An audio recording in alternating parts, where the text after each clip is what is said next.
తప్పనిసరి. అగరబత్తులు, హారతి కర్పూరం, సాంబ్రాణి, ధూపం అన్నిటినీ వెలిగించుకోవాలి. అంటే అగ్గిపెట్టి తప్పనిసరిగా ఉండాల్సిందే. అయితే అందరూ అగ్గిపెట్టెని పూజ గదిలో ఉంచుతారు.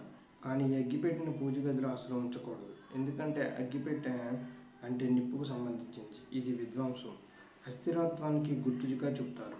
అంటే అగ్గిపెట్టెను దేవుడి గదిలో పెడితే ప్రశాంతమైన స్వచ్ఛమైన వాతావరణం పాడైపోతుంది. ఎవరి ఇంట్లో అయినా పూజ గదిని నిర్మించుకొని ఉంటారు. పూజ గది అంటే పవిత్రమైన స్థలం. మనం దేవుడిని ఆరాధన చేస్తూ కోరిన కోరికలు కోరుతూ దేవుడిని ఆశీస్సుల కోసం ఎదురు చూస్తాం. తెలియని ఆధ్యాత్మిక శక్తిలో మునిగిపోతాం. అలాంటి పవిత్రతను కాపాడుకోవాలంటే వాస్తుశాస్త్రం ప్రకారం నియమాలు తప్పక పాటించాల్సిందే. అయితే కానీ చాలామంది తెలియక అగ్గిపెట్టెను పూజ రూమ్లో ఉంచడం చేస్తూ ఉంటారు. పూజ రూమ్లో అగ్గిపెట్టి ఉంచడం వాస్తురీత్యా అంత శ్రేయస్కరం కాదు. ఇలా ఉంచితే ఇంట్లో ప్రతికూల శక్తులు దురదృష్టం వస్తాయి. పూజ గదిలో పూజలు చేసేటప్పుడు అగరవత్తులను, దీపాలను, ధూపాలను వెలిగించడానికి అగ్గిపుల్లను తప్పనిసరిగా అవసరం. కానీ వాస్తుశాస్త్రం ప్రకారం అగ్గిపెట్టిన అక్కడే వదిలేయడం మాత్రం మంచిది కాదు. అగ్గిపుల్ల మండే స్వభావం కాబట్టి పవిత్ర స్థలంలో అగ్ని రాజేసి అగ్గిపుల్లను ఉంచితే వాస్తు దోషం వస్తుంది. దీనివల్ల ఆ ప్రదేశంలో పాజిటివ్ ఎనర్జీ తగ్గిపోయి నెగిటివ్ ఎనర్జీ అనేది చుట్టుముడుతుంది. అగ్గిపెట్టె నిప్పును సృష్టిస్తుంది. సో ఇది విధ్వంసం, అస్థిరత్వానికి గుర్తుగా చెప్తారు. దేవుడి గదిలో ఎంతో ప్రశాంతత ఉంటుంది. అలాంటి ప్రశాంతమైన స్వచ్ఛమైన వాతావరణం కూడా పాడైపోతుందని చెప్తూ ఉంటారు.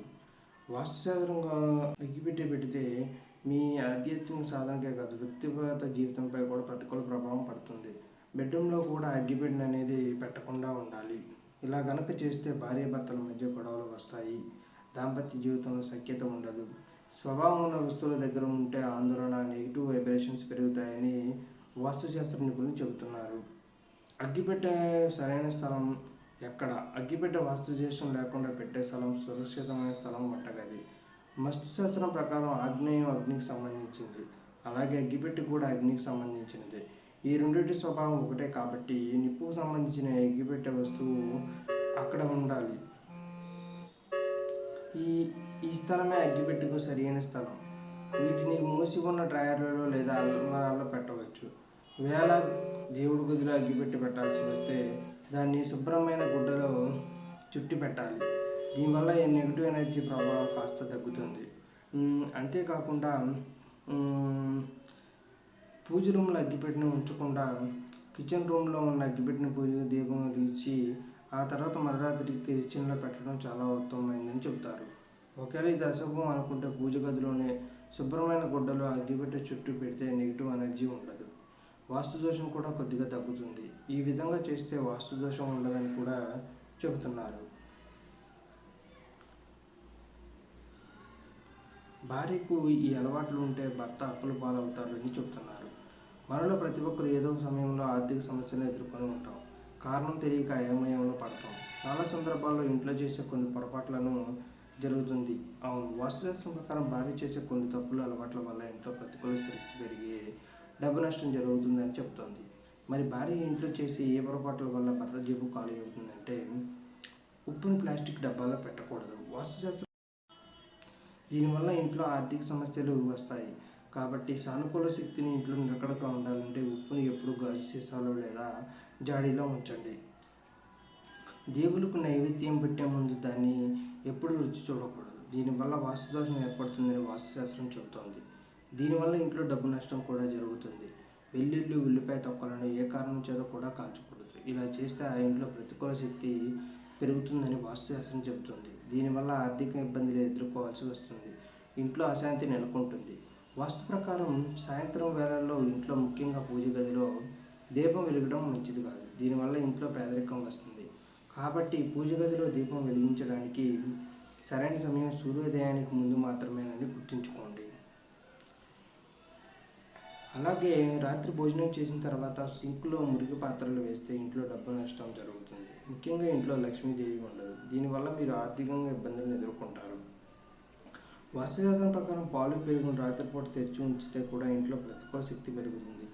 ఆర్థిక నష్టం జరుగుతుంది.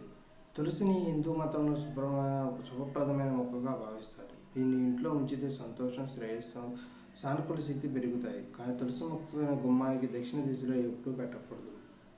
అలా చేస్తే ఆర్థిక నష్టం కూడా జరుగుతుంది. వాస్తుశాస్త్రం ప్రకారం ఇంట్లో దీపం వెలిగించిన తర్వాత దాన్ని ఎప్పుడు ఊది ఆర్పేయకూడదు. దీనివల్ల ఇంట్లో ఆర్థిక పరిస్థితి క్షీణిస్తుంది. దాన్ని ఏదో ఒక వస్తువుతో ఆర్పివేయాలి. ప్రధాన ద్వారం కూడా కాలుతో తెరవకండి. ప్రధాన ద్వారం గుండా ఇంట్లోకి సానుకూల శక్తి ప్రవేశిస్తుందని వాస్తుశాస్త్రం చెబుతుంది. కాబట్టి ప్రధాన ద్వారం ఎప్పుడు కాళ్ళతోనే తెరవండి. అది అశుభమని భావిస్తారు. దీనివల్ల లక్ష్మీదేవి మీపై కోప్పడుతుంది. రాత్రి పిండితో రొట్టెలు చేయకండి. వాస్తుశాస్త్రం ప్రకారం రాత్రి కలిపిన పిండితో మరుసటి ఉదయం రొట్టెలు చేయడం మంచిది కాదు. దీనివల్ల డబ్బు నష్టం జరుగుతుంది. కాబట్టి ఉదయం ప్రతి ఒక్కరి భవిష్యత్తు గురించి తెలుసుకోవాలని చాలామందికి ఉంటుంది. హస్తముద్రికం అనే శాస్త్రం చేతులను చూసి గతం భవిష్యత్తులను వివరిస్తుంది. ప్రతి వ్యక్తి అరచేతి ఆకృతి రేఖలు ప్రత్యేకంగా ఉంటాయి. హస్తముద్రికలు అభిప్రాయం ప్రకారం భవిష్యత్తులో అరచేతులోని రేఖల ఆకృతిని పరిశీలించి అంచనా వేయడం సాధ్యమవుతుంది. గట్టి అరచేతులు ఉన్నవారు జీవితంలో ఎంతో కష్టపడతారు. విజయాన్ని తేలిగ్గా పొందలేరు. ఎంత కృషి చేసినా ఆనందాన్ని పొందేందుకు ఎక్కువ సమయం అనేది వీళ్ళకి పడుతుంది. చిన్న అరచేతులు ఉన్నవారు హృదయపూర్వకంగా స్వచ్ఛత కలిగి ఉన్నవారు. సృజనాత్మక పనుల పట్ల ఆసక్తి చూపిస్తారు. సహజంగానే జిజ్ఞాస ఎక్కువగా ఉంటుంది. భక్తిభావంతో ధ్యానం చేయడం అలవాటు. పెద్ద అరచేతులు ఉన్నవారు బాధ్యతలను సమర్థవంతంగా నిర్వహిస్తారు. సహజంగా తెలివితేటలతో వ్యవహరిస్తారు. కష్టపడే గుణం వల్ల ఆశించిన విజయాన్ని సాధిస్తారు. మతపరమైన సామాజిక కార్యక్రమాలపై శ్రద్ధ చూపుతారు. మృదువైన అరచేతులు ఉన్నవారు అదృష్టవంతులుగా భావిస్తారు. ప్రతి రంగంలోని విజయాన్ని పొందుతారు. ధన సంపద ఎప్పుడూ నిలకడగా ఉంటుంది. ఈ ఆలోచనలు కూడా సృజనాత్మకంగా ఉంటాయి. హస్త సాముద్రిక ప్రకారం అరచేతి నిర్మాణం వ్యక్తిత్వాన్ని, భవిష్యత్తును ప్రభావితం చేసే అంశాలపై ఒకటిగా చెప్పబడుతుంది. జ్యోతిష్య శాస్త్రం హస్తం సాముద్రికం మాత్రమే కాకుండా భవిష్యత్తును అంచనా వేసే వ్యక్తిత్వాన్ని విశ్లేషించే అనేక శాస్త్రాలు ఉన్నాయి. వాటిలో ముఖ్యమైనవి ఇవి. జాతక శాస్త్రం జాతక చక్రాన్ని ఆధారంగా చేసుకొని గ్రహస్థితిని విశ్లేషించడం ద్వారా వ్యక్తి భవిష్యత్తును అంచనా వేస్తారు. జన్మపత్రిక అంటే కుండల ఆధారంగా జీవితంలో ముఖ్యమైన ఘట్టాలను అంచనా వేయగలుగుతారు. వ్యక్తి జన్మ తేదీ, పేరులోని అక్షరాల ఆధారంగా విశ్లేషణ చేసే శాస్త్రం అంకెల ప్రభావం జీవితంపై ఎలా ఉంటుందో తెలియజేస్తుంది. ఇల్లు, భవనాల నిర్మాణాలు శాస్త్రీయంగా విశ్లేషించే శాస్త్రం దిశలు, నిర్మాణ